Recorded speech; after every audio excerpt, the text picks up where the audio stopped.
Hi everybody! So this is a Chromebook, and this may be your first time really dealing with a Chromebook. So I wanted to give you a quick introduction and then just a few of the things about Chromebooks to help you be successful in using one.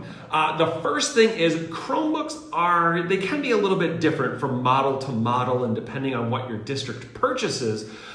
So yours may be a little bit different than this one, and I'll try to address those differences, but I can't account for all of them. But the first thing is the Chromebooks, they're just like other laptops in that one side will have a hinge on it, and it opens from the other side. And you'll notice when it opens, it should automatically turn on like that. If it doesn't automatically turn on, there's a power button somewhere on it. Usually the power button is on like the top row of the keys, or there's a button on either the side, sometimes, but not often, the front or the other side. And what you're looking for in the power button, you've probably seen these before, it's the circle with a line through it. And I'll see over here. I'll see if I can put a little picture over here as to what it might look like. But that's your on-off button. Sometimes it kind of looks like a volume button. But you push that button and it should turn on.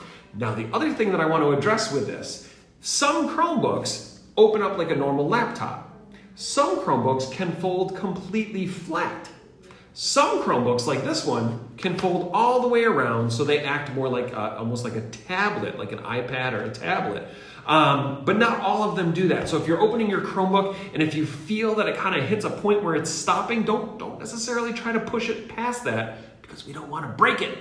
But with our Chromebooks here in the B-T BOCES region, so your region might be different if you're looking at this outside of Bruntalga BOCES, but in our area, you're going to see this screen here that wants you to log in, and it has a blue top, and it may say some information, like this one says, this device is managed by Windsor, because this happens to be a Windsor laptop. It could say something different for your school. But you'll notice that there's a blue button here that says Next. To go forward and sign in, I want to click on that Next button.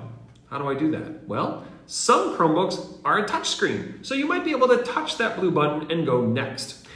But most Chromebooks have a trackpad, which is this surface right here, and when I move my finger on that, it moves the mouse, just like a mouse would. It moves the cursor. Excuse me, I should use the right words.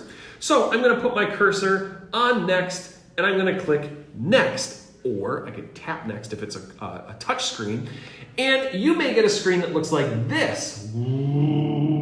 It says MyApps. This is what we use here in our region to log in. What you'll want to do is in the top bar, and I'll put hopefully over here a little insert, maybe over here, there we go. In the top part where it says email address, you want to put your email address. Now, your email address is going to be different depending on what school you're in. Everyone does it a little bit differently. So I'm going to suggest you check with your teacher to see what your email address is. The password, that's also probably going to come from your teacher or from your district.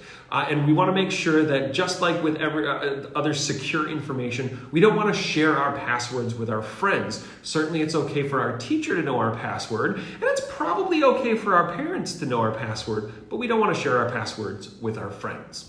So once I have the email and password entered in there, you can click Remember Me if you want, or you can just click, when you're ready, the big blue sign in button. Now I know that process was a little complicated, but the good news is once we're logged into a Chromebook, you're pretty much there. You don't have to sign out, so you only really have to do this, you have to do this process very infrequently.